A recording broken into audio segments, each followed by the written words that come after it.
Hi, everyone, and welcome back to the Jason and Peely Project. I am super excited. My next guest, like I said before, he is awesome. He's also a really good friend of mine. He was in Seven Figure Flipping with me, and now he's one of the coaches of Seven Figure Flipping. So before I go into his entire bio again, I want to introduce you all to Terry Berger. Welcome to the show, Terry. Hey, it's good to be, well, it's not good to be back. We tried doing this before. It's good to see you again. It's been so long.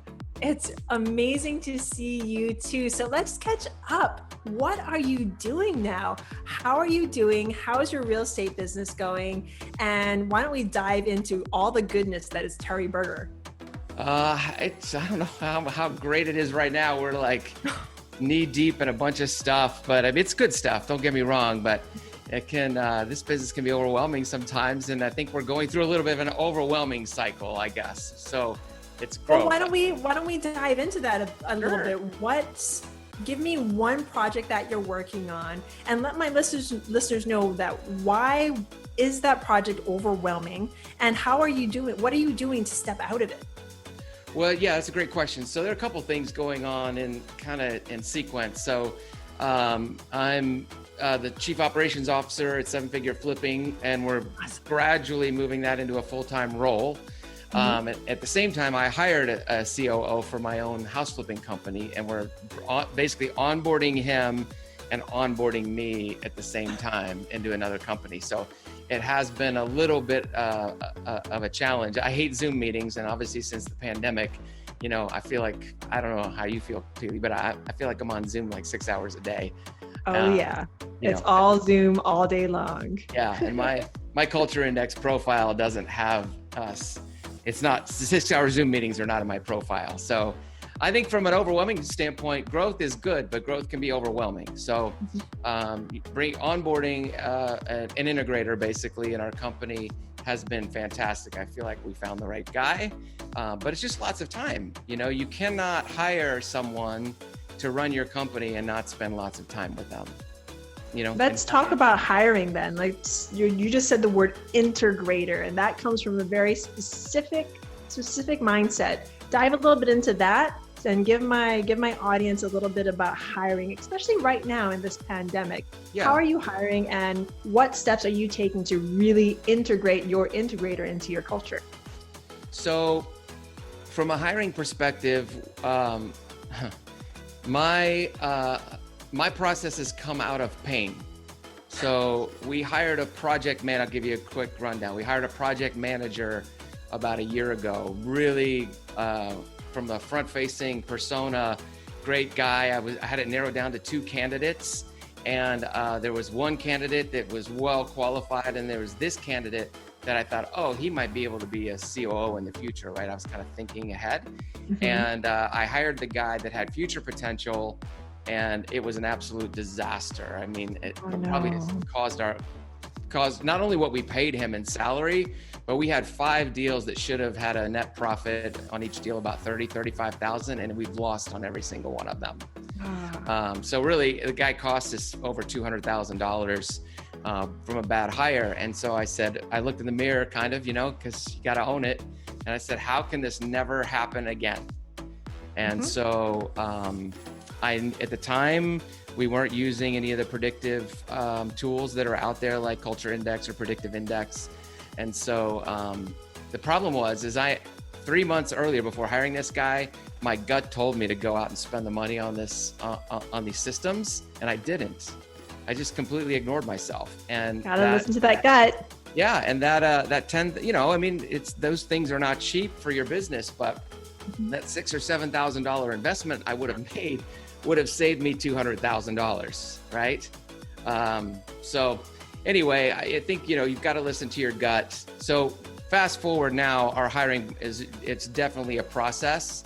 We use, I'm going to unpack this a little bit at Flip Hacking Live too, but we use this process called the Who method. Are you familiar with the Who method? No, let my audience know what that's all about. Yeah, so Jeff Smart wrote this book on basically how to get A players every time. And so we integrate that system called the Who method, and it's really great. So I'll just dive through real fast without sharing my whole presentation. So The Who method is designed to save the owner of the company a lot of time, first and foremost, to find the right person. So you get to save a ton of time, which is great because we don't have much, and you get to find the right person. Those are the two things that speak to me the most, right? Probably to you as well.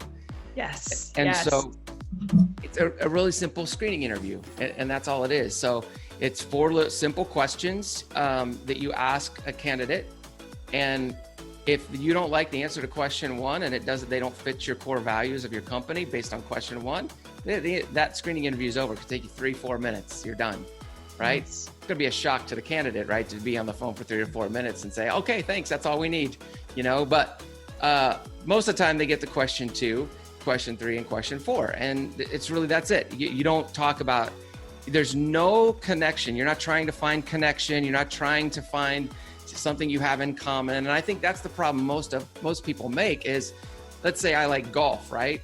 And let's say you like golf. Maybe you played college golf, and all of a sudden we're talking about golf and I'm drawing this emotional connection to you because we like the same things, which means now I like you. We like the same things. I like you. If you start liking people, that is a recipe for disaster in hiring.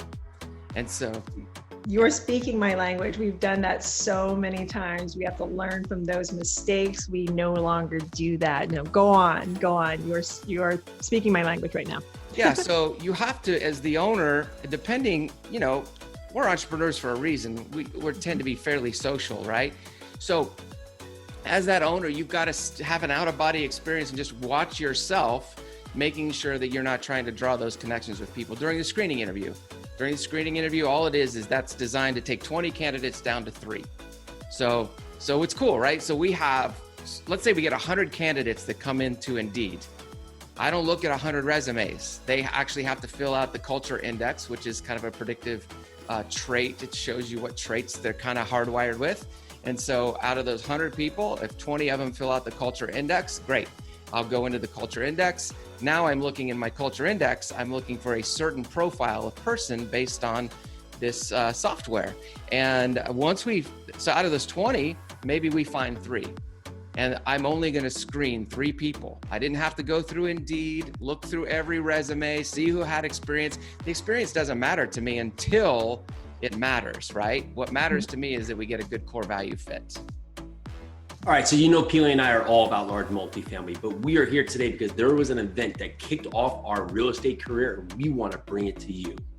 It is called Flip Hacking Live. I know the name says flipping, but hear us out. This was the quintessential event that kick-started our careers in real estate. So it gave us everything we use today. It gave us marketing, how to talk to investors, how to really build our base and build our team that we use today to really do what we do in large multifamily. And that's why we're bringing you the special discount. If you go to Flip Hacking Live today and you put in JP, tickets, which just went up to $397. Well, they're going to give you $100 off that we're going to pay for because that's how much we believe in this event. So go there, go to the link, click on it, learn about it, and go to this event. You will not be sorry. Let's do this.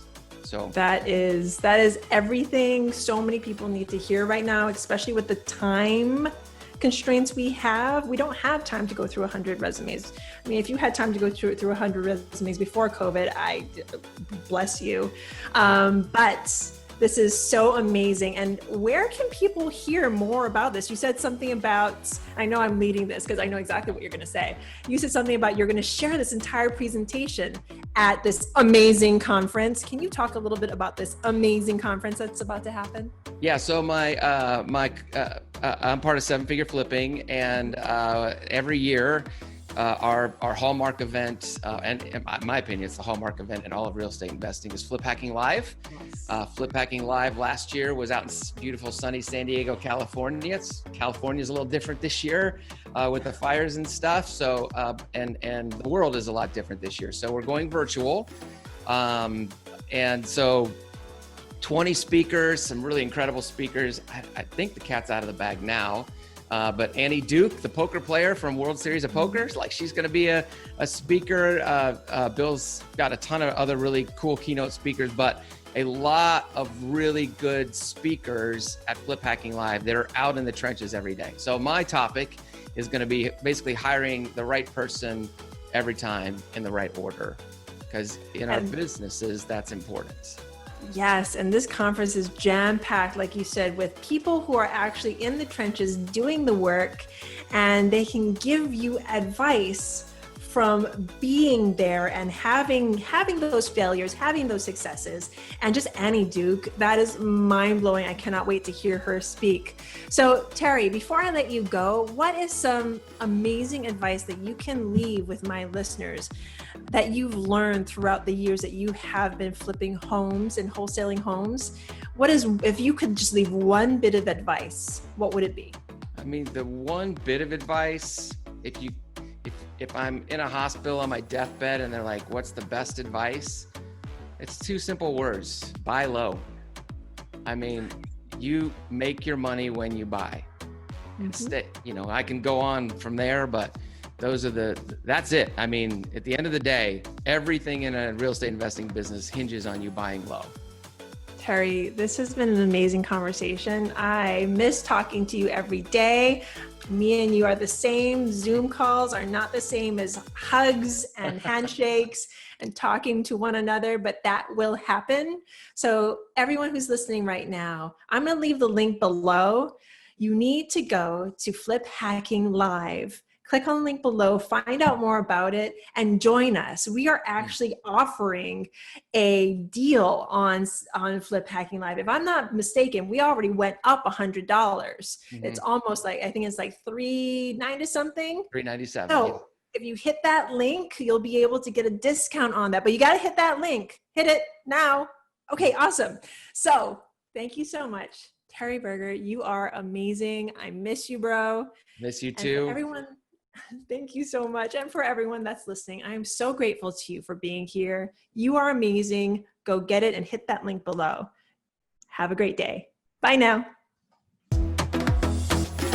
Join us for your second cup of coffee every Monday through Friday at noon. Live every day, bringing us our best content we've done so far. Super excited, super engaging, bunch of great guests. We're here to answer your questions, and we so appreciate you listening. Make sure to check this out. Can't wait to see you.